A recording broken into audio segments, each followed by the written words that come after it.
Kita ingin rinci dulu. Satu, untuk menjadi orang takwa, maka dia mesti membuka pintu imannya, dan ini menjadi amalan hatinya, amalan kolbunya. Kolbu, warabatna ada qulubihim. Ini. Nanti kalau sudah benar hatinya, maka Allah akan berikan petunjuk cahaya, hudan. Ya, petunjuk di hatinya. Kalau hati kolbu sudah mendapatkan hudan, maka yang muncul adalah perilaku, sikap ya, yang baik, yang saleh. Ini poinnya. Oke, jadi ini pertama amalan hati. Nah, sekarang Anda bertanya, Ustadz, bagaimana melatih amalan kolbu ini, amalan hati ini, supaya bertransformasi ini menjadi sikap, jadi perilaku. Jadi dari sifat menjadi sikap. Jujur itu sifat. Bagaimana mengimplementasikan, mentransformasikan sifat menjadi sikap. Sehingga kalau disogok, kita bisa nolak. Ya kan? Sabar itu sifat. Bagaimana mengimplementasikan sifat menjadi sikap. Sehingga ketika diprovokasi, kita bisa menghindar dan memberi solusi dengan cara yang baik.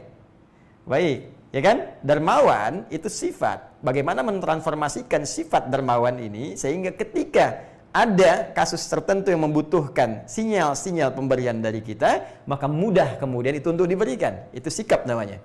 Maka kita perlu latihan untuk bisa mentransformasikan amalan sifat menjadi sikap.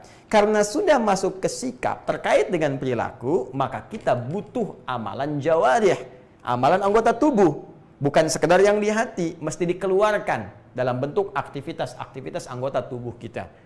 Maka kalau sudah ini tangan mesti dilatih, kaki mesti dilatih, kepala mesti dilatih, kan jadi sikap. Sikap itu kan dari ekspresi tubuh kita, gestur kita.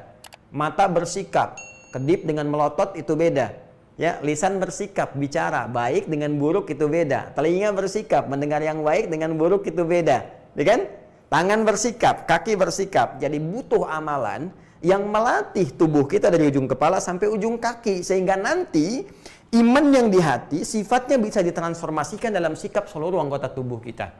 Maka kita bertanya kepada Allah langsung, ya Allah amalannya apa? Supaya benar.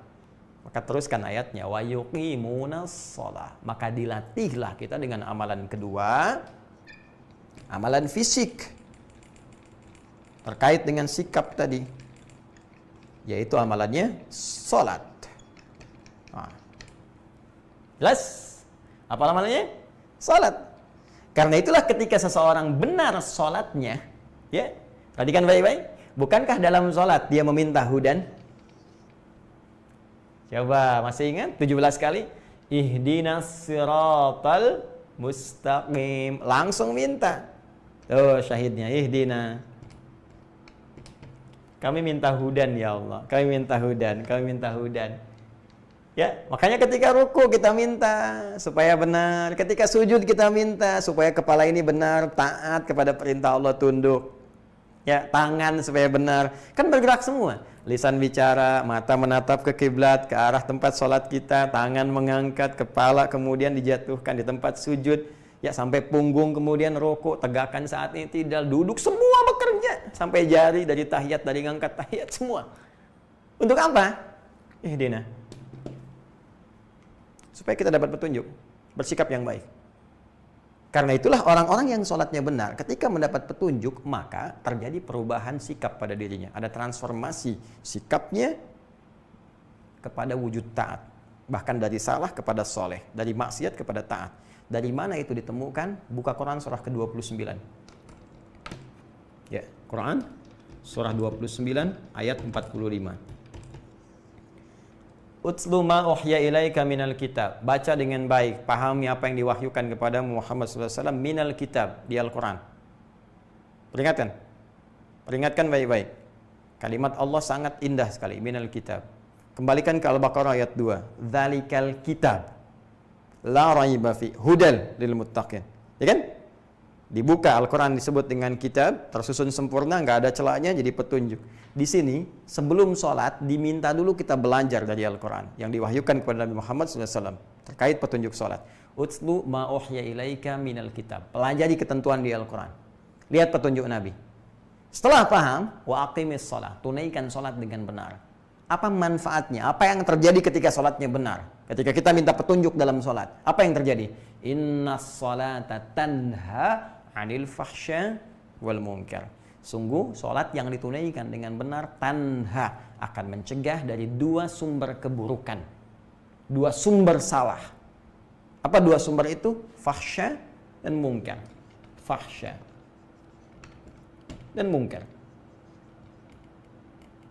Keburukan yang bersumber dari syahwat, pornografi, porno aksi, LGBT, kata-kata jorok, kotor, dan sebagainya, fahsya.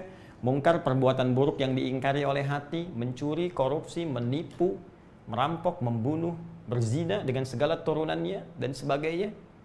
Ini mungkar. Di semua sumber buruk, salah, itu sumber salah cuma dua. Kalau bukan fahsya, itu mungkar. Jadi kalau kita sudah bisa meninggalkan yang salah, maka lawannya yang soleh muncul. Sederhana kan? Ya, semua kan berlawanan. Quran surah ke-51 ayat 49. Wa min kulli syai'in khalaqna zawjaini la'allakum tadhakkarun.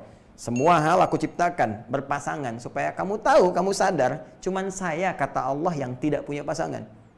Ya, ini malam tiba. Kalau malam tiba kan siangnya nggak ada. Nanti siang tiba, malam nggak ada.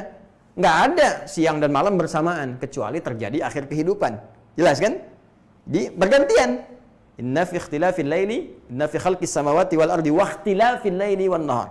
Sungguh dalam penciptaan langit dan bumi dan pergantian siang dan malam. Jadi masuk malam, siang nggak ada. Masuk siang, malam nggak ada. Demikian berpasangan itu seperti itu.